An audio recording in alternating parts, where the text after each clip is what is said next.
Imagine if you are Nick Shell. You are now one of the world's most popular hair loss YouTubers. It's a fact. We can't get around. I have now over 5,700 subscribers. And despite me reminding everyone I'm not a hair loss expert, people keep showing up here. And so I feel the need to make new videos to remind, sort of like an onboarding process, an orientation process, to remind newcomers what this channel is actually about. I keep announcing I'm not the savior of finding a cure for hair loss. I'm here to actually help you overcome your hair loss. And what I find in doing this channel is people think that if they email me or send me a message through Instagram and say, Nick, will you take a look at a picture of my hair? Will you tell me if I'm losing my hair? You see, when this channel was much younger and smaller, I would do that because it wouldn't happen that often when I had less than 1,000 subscribers. But I started realizing the psychology of it. It wasn't enough that people simply wanted me to look at their hair to see if they were losing their hair. But then there was always that follow-up question, what do I do to stop or prevent hair loss? Which I have to remind everyone, I'm not a hair loss expert, and ultimately my motivation is not to stop my own hair loss. I don't care about going bald personally. So therefore there's that disconnect between me and people who email me and send me Instagram messages basically asking me to save them. I can't save you as long as you're trying to save your hair. That's not what this channel's for. The only way I can save you is to get you to think like I do, where you honestly don't care if you're gonna go bald or not. So I thought it was important and relevant for me to make this video.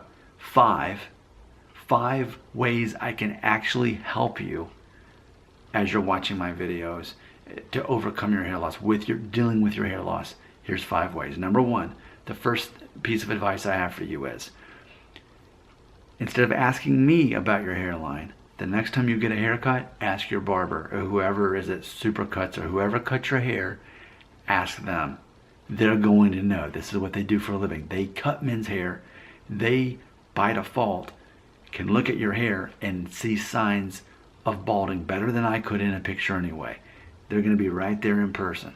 And there's no shame in that. Why not? You're already paying them. You're already tipping them. You might as well get their professional, whereas I'm not a professional, get their professional opinion. And you can say, hey, what do you think about my hairline? Do you think that I'm receding? It looks like I might be. What do you think based on what you see? Something as casual and simple as that. And they'll tell you. And there you go. That's the first easy, obvious way you can confirm whether you're or not you're losing your hair. And by the way, would that be embarrassing? It shouldn't be. It shouldn't be embarrassing for a person who does. It's not like they're secretly thinking, oh, here comes another guy, he's losing his hair. That's not what they do. They're there to work with what you have. And to have that open and honest conversation, if anything, will build that relationship in honesty. So number 1, whoever cuts your hair, just casually ask them. Don't make a big deal about it. Just say, hey, do you think my hairline's starting to recede? Am I showing signs of male pattern baldness? So the first way I can help you is to tell you to do that the next time you get a haircut. That's number 1. Number 2, what you want to do, consider your beard.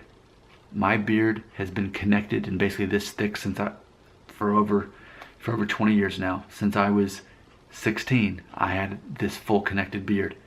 And while it's not always the case, there is definitely a predictable pattern in which men who have been able to grow a full beard since they were teenagers, since before they graduated high school, those men are more likely to eventually go bald in their adulthood, and especially in their 20s, 30s, and 40s.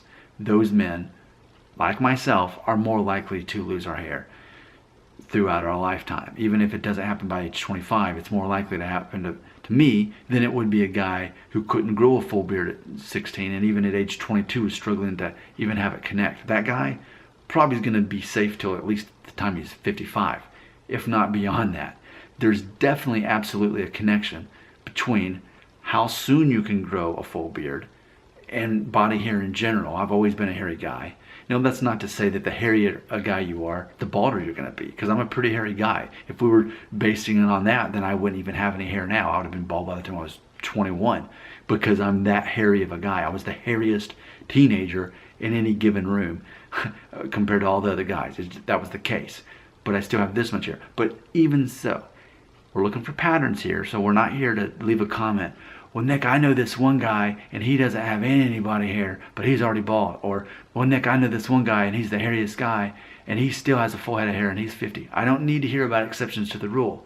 We're talking about theory. We're talking about patterns.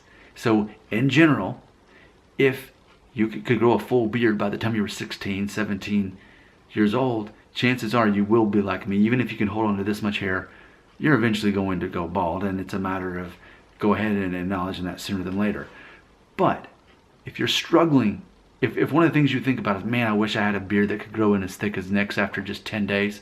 Well, if that's something that you've thought, that's a good sign you're not going to lose your hair, because that means you have a weak beard, and a weak beard typically means that you're going to be holding onto your hair. So John Mayer, I'll give him as an example. He's, I think, 40 now. John Mayer, the musician, perfect head of hair, weak beard. And then one of many examples. All right, that's the second way I was able to help you to make that beard connection. Number 3, your 1-year-old photo. Now, again, like all my theories, this doesn't mean it's true all the time. Even if it's true 70% of the time, 75, 80% of the time, if it's usually true or mostly true, then it's a pattern and we can use it as a somewhat of a guide. So here it is, number 3. Look at a photo of yourself at 1 year old. Look at your hair. That's you at age 35. Okay? But Nick, I had a full head of hair when I was born, or I had no hair when I was born. Nick Shell doesn't care about that. All Nick Shell cares about is how much hair did you have? What did your hair look like when you were 1 year old?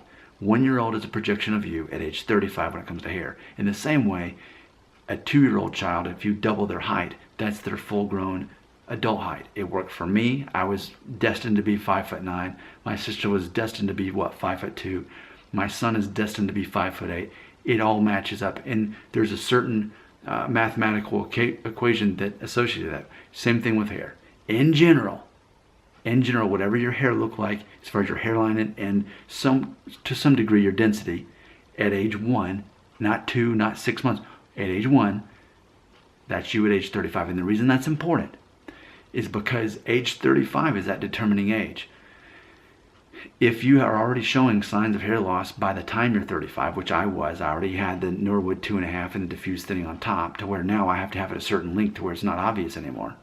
Or I just have to keep it all buzzed off at 0. Guys like me, I already knew that by the time I was 35. But if you see no true signs of hair loss by 35, if you don't have anything worse than, say, a Norwood 2, and you show no signs of diffuse thinning, and you're 35 years old, chances are you're not really going to go bald pretty much for the rest of your life. Maybe like Johnny Cash. Johnny Cash was like always Norwood 2, with thick head of hair.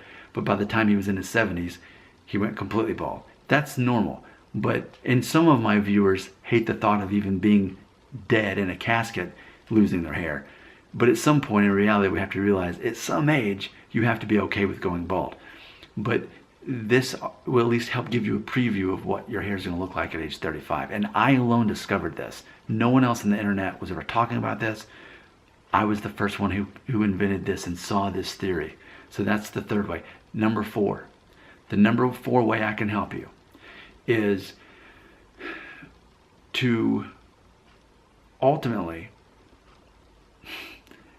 have you accept your fate. Because a lot of you are so wrapped up in, will I lose my hair? When ultimately that's not even the fundamental question. The real question is, can I move on with my life when I do lose my hair? Assuming there's a good chance, because most men do lose their hair, will I be able to move forward with my life? Have I established enough of my identity and who I am to move forward with that? And I've said it before in videos. Think about how you feel about going bald. Whether it's by the time you're 20, 30, 40, whatever it is. You know, I believe in an all or nothing approach personally. If hair loss bothers you that much, then you should do anything it takes to save your hair. You should start taking Propecia. You should get a hair transplant. Whatever, however much money you need to spend, however much of your time you need to spend and energy you need to spend it all on saving your hair. Throw away your life savings. Throw away your future on your hair. Throw away relationships with other people on your hair. Even if you take prescription drugs that make things stop working, commit to the hair, because that is the #1 goal in life. Save your hair. So I say either be that way or be like Nick Shell and say, you know what? I'll make the most of it while I still have it. And when I don't, I'll be a normal average man who started losing his hair. And yes, it's a guessing game. It's going to happen sooner to some than it will others.